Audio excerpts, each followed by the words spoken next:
Hello and welcome back to another Demis Hellen tutorial. We're going to talk about phase and why you need to understand what phase is and what it's doing to your track to be able to control it and make sure your track is compatible in the mono spectrum as well as it is in the stereo.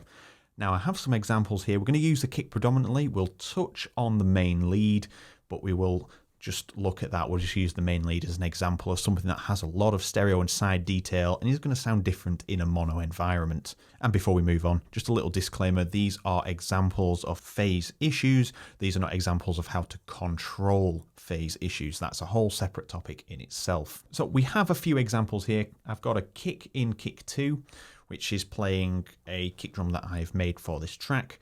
And then we have another kick drum, which is a sample, which has come from a sample pack.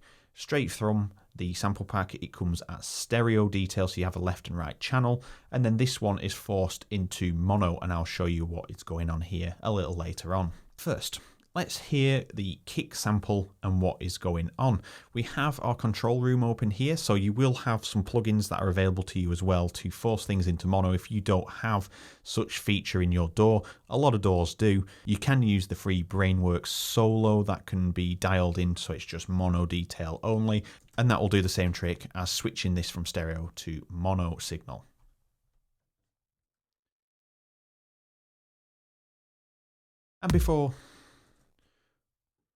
And also, understanding the mono spectrum, a lot of clubs, a lot of places that will play your music out and DJs, most of them are performing in mono, so you need to make sure your mix is not going to fall apart in mono when it's played out and about, so make sure you understand these points. Okay, so we have the first kick. This is the stereo kick. So we'll just call this stereo as well. So stereo, I can't spell. There we are. So we keep it as stereo, and we know that because we have two channels left and right, and we just have one on this sample.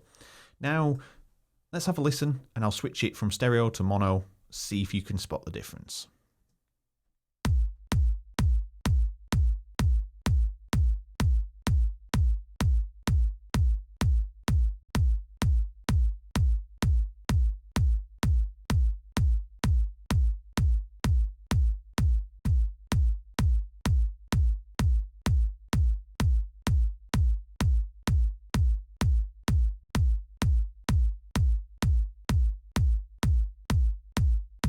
So if you heard the difference, let me know down in the comments, share it with everybody if you knew this before I start to talk about this. But what's happening when we switch this to mono, it seems to suck the sound into the middle of your stereo field, into the middle of your headphones, and that's exactly what it's doing. Mono doesn't have any stereo detail, that's why it's mono.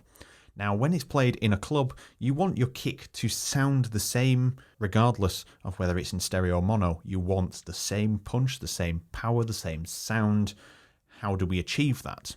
So you can see that it's got two stereo layers, and that is the problem. One thing that we can do, you can do this two ways. You can use a plugin that dedicates straight to mono. So like I said, the Brainworks Solo, you can switch that to mono and it will keep you kicking mono no matter what. But if you want it so you definitely know it's in mono and you can't accidentally twizzle a knob and put it back into stereo by accident at any point, we can mix down a hard version of this, which is what you can see here. So in Cubase, you can do this in many DAWs, is if you right click on here, we can click find selected in pool, it'll highlight in pool, and you can see there's a second one down here, and that is mono. This one is stereo, as you can see just by this bit here, 16-bit mono, 16-bit stereo. And the way that we do that is we right click, convert files. This will be initially set to stereo interleaved. All you have to do is select it to mono, change any other file preferences that you need to. If your project is in 44 Hz, make sure it's in 44 and all that sort of stuff. And then when you click OK, it'll generate a second version of it and it'll be listed as mono. And that's what you can see here. That's the sample. This is the same one duplicated. So in this one, if we listen to it, and we're going to switch from stereo to mono as well in this one, tell me if you can spot any differences.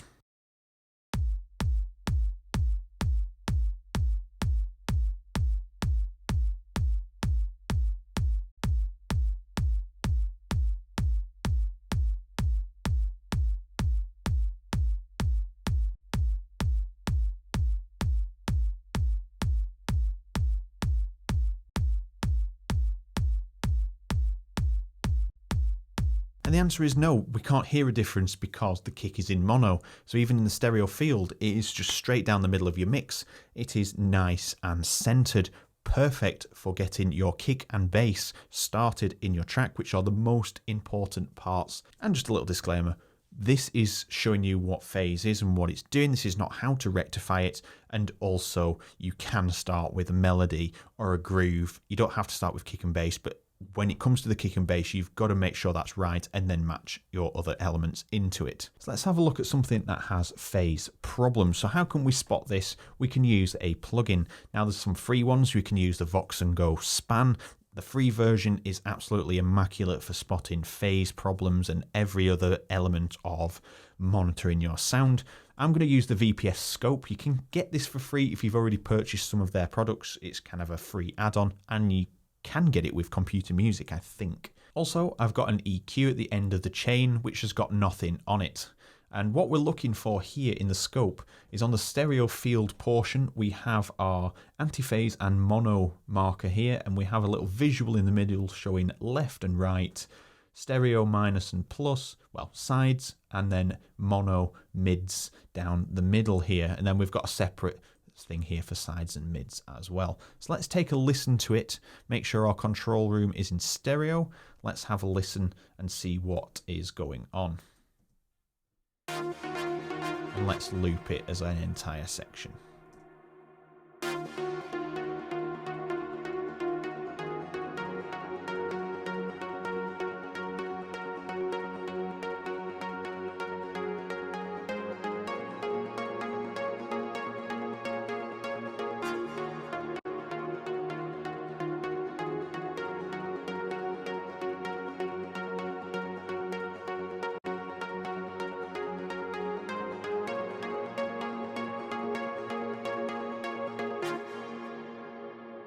And you can hear we have a clear problem when switching to mono. We lose power, we lose a lot of the stereo detail, obviously. We don't hear that in the mono spectrum, even if it is squashed to the center, we just don't hear it. And like I've said, this is not a video to show you how to correct that. There are various videos on that, and I may do one in the future to talk about correcting phase and making sure everything is working properly together. Now, the side detail comes from reverbs, delays, things that add extra detail and push out into the stereo field. Mid-side accentuates that, so we can use the side portion of an EQ or a compressor to emphasize the side detail, which is the reverbs and the ambient background, or the mids, which control the signal that is more centered. And one way to show how to control the antiphase and make sure it is in perfect mono compatibility is we can remove the side detail. Now, we don't want to do this ideally in a normal track. This is just for demonstration purposes. On our EQ, anything that supports mid and side, let's do a high pass, and you can see it's just a standard left and right high pass, operating as expected. Now, with the arrows here and stereo placement, or down here with the mid and side section here, we can choose sides, and now we are high passing sides. Anything below to the left of this is going to be mono. So let's use a brick wall. So for this demonstration, everything definitely below this point is in mono. And let's just listen to how this changes, how this sound operates in the mono compatibility area. You can see nothing starts to happen till we get to this point.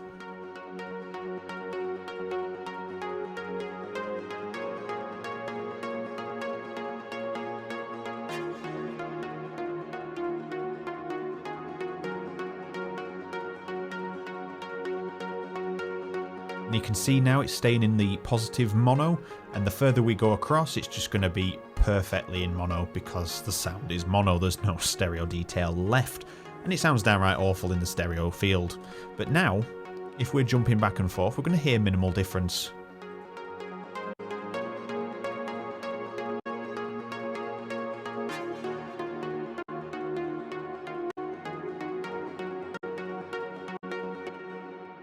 Let's drag that back, and you can see this phase is now jumping around like crazy.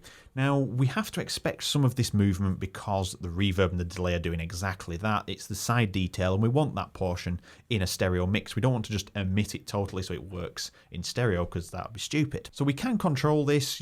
There's many ways. We're not going to go into it in this video, but what we are going to look at is if we just roll this back here and start controlling this lower portion, you can see it stays more in the mono side straight away, and it doesn't really affect any of the stereo detail at the top. And it's a great way to focus your sound and make sure that everything is working as it should. We can use these techniques just to tidy things up, but there are other things that you need to do and think about as well. One example is reverbs have low and high pass filters. For that reason, if you cut out the lows, we're going to keep this more compatible in the mono because lower frequencies are always affected more. And that's what we're going to look at next, the lower frequencies. And it's the best way to demonstrate this is using these two kicks. And what I'm going to do is loop this section so all we can hear is these two kicks when we choose to solo them together. And this is what it sounds like. Now, zooming in, we can see how this sound is made, how it ticks, how it works. And we have peaks and troughs. Everything resorts to a sine wave because everything is built of the fundamental sound, the fundamental frequency, shape, waveform, the sine wave. But what you can see here is we have peaks and troughs, and we've got the peaks here. Let's just say they're plus 5 dB. And if you add 2 on top, Cubase does this thing of additive processing. So 2 of these on top of each other, if that's 5 dB as the example, you're going to get a 10 dB output when you layer these on top of each other.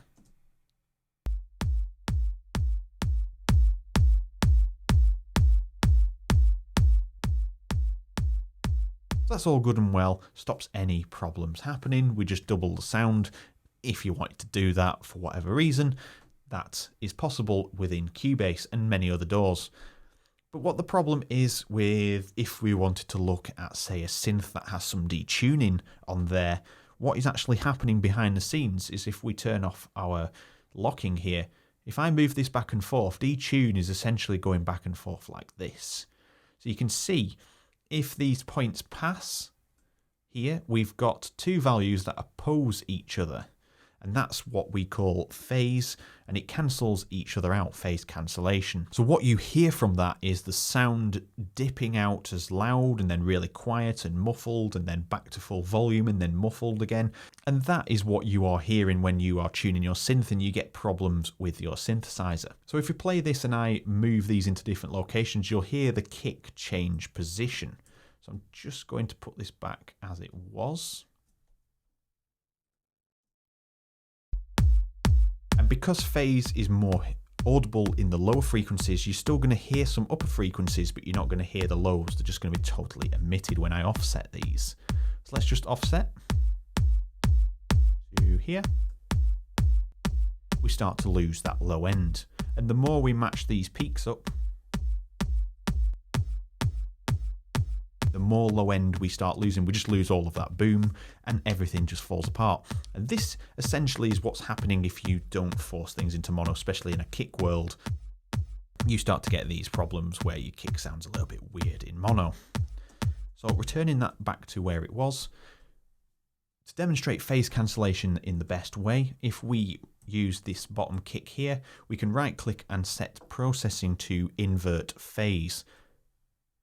New version, and you can see now it's exactly the same sample position, but everything is backwards to each other.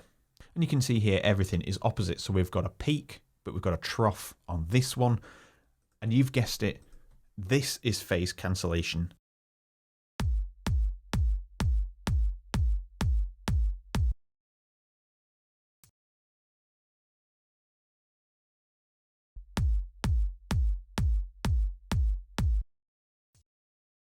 And you can see I've just unsoloed a different kick and we still get the same sound, but it cancels each other out when they're both on. And that's because if this is plus 5 here and this is minus 5 here, add them together, you get 0. Now this is how acapellas can be extracted in some circumstances. If you have the instrumental track that's identical to the track with the singing on, And when you invert the phase of the other track, it leaves the a cappella, because that is not in the original, so it doesn't get cancelled out. So it's not always the most ideal way, but it can be done. So you can see they're opposing each other, they cancel each other out, and that's phase cancellation at its 100% operational capacity. Now, if we just undo this, so this is back to how it was.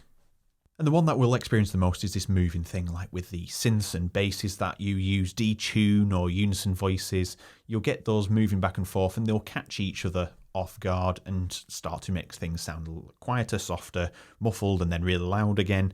And that's the bit that you need to control. So to remember, what we need to look at is making sure that when we have our sounds, that we control the lower end first in terms of stereo detail. So make sure your reverbs are not in that lower portion or very minimal, so we retain that mono compatibility. Think about all those things, and I encourage you to watch more videos on how to deal with phase, how to correct things that are out of phase. And hey, maybe in the future, if I get some time, I will start looking at producing a series of videos about phase relation to kick and bass and phase relation to all the other elements of the track as well. And that brings us to the end of the video. I hope you found this useful and that you can implement these simple techniques just on the kick drum alone.